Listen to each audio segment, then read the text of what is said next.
इस वक्त की बड़ी खबर आ रही है। कंगना रनौत ने बीजेपी एमपी तेजस्वी सूर्या पर ही निशाना साधा है। कंगना ने गुंडागर्दी करने और मछली खाने का आरोप भी लगाया। उन्होंने कहा कि राहुल गांधी चांद पर आलू उगाना चाहते हैं, वैसे ही तेजस्वी सूर्या गुंडागर्दी करते हैं और मछली खाते हैं। दरअसल तेजस्वी सूर्या को गलती से कंगना तेजस्वी यादव समझ बैठी और इस वजह से उन्होंने तेजस्वी सूर्या को निशाने पर ले लिया और गुंडागर्दी करने और मछली खाने का आरोप लगाया।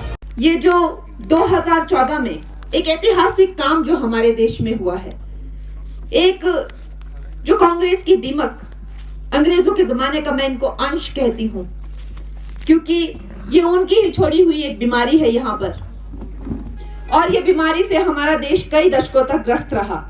ये जो परिवारवाद की जो दीमक है, इसने पूरी तरह से हमारे देश को खा दिया था। मोतीलाल नेहरू, आप सोच लीजिए, उस टाइम का एक अंबानी टाइप एक कैरेक्टर था जो अंग्रेजों के बहुत प्रिय था। फिर उसका सुपुत हुआ नेहरू। उनको क्यों सत्ता मिली कोई नहीं जानते, क्योंकि सारी वोटिंग जो है वो वल्लभ भाई पटेल जी के पक्ष में हुई थी। फिर उसके बाद उनकी बेटी हुई इंदिरा, जिन्होंने इस देश को एक खुली जेल बना दिया। उनके जैसा तानाशाह आज कहते हैं कि हमारे संविधान के इतिहास में नहीं हुआ। जो मर्जी करी, 100 बार संविधान चेंज किया। फिर उनके और भी कारनामे हुए। संजय गांधी जी पकड़ पकड़ के लोगों की जो है वो नसबंदी करते थे, ना जाने कितनी। मैं अगर उनके चिट्ठे खोलने लगूं यहाँ पे तो सुबह हो जाए।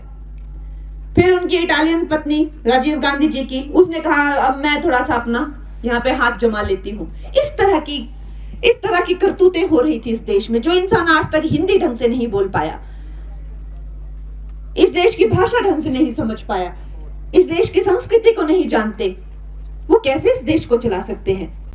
और एक तरफ ये है जिनका ना कोई चरित्र है, ना ही कोई संस्कार। इनको खुद नहीं पता ये कहां आ रहे हैं और कहां जा रहे हैं। इस तरह की एक बिगड़े हुए शहजादों की एक पार्टी है।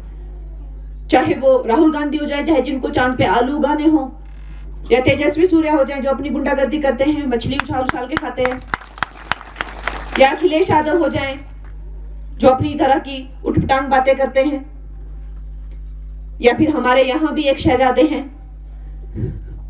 जिनको अभी भारत में कोई जानता नहीं था, सिर्फ हिमाचल प्रदेश में जानते थे, लेकिन अब उन्होंने कुछ ऐसी टिप्पणियां की हैं कि ये महिला जो है अपवित्र है।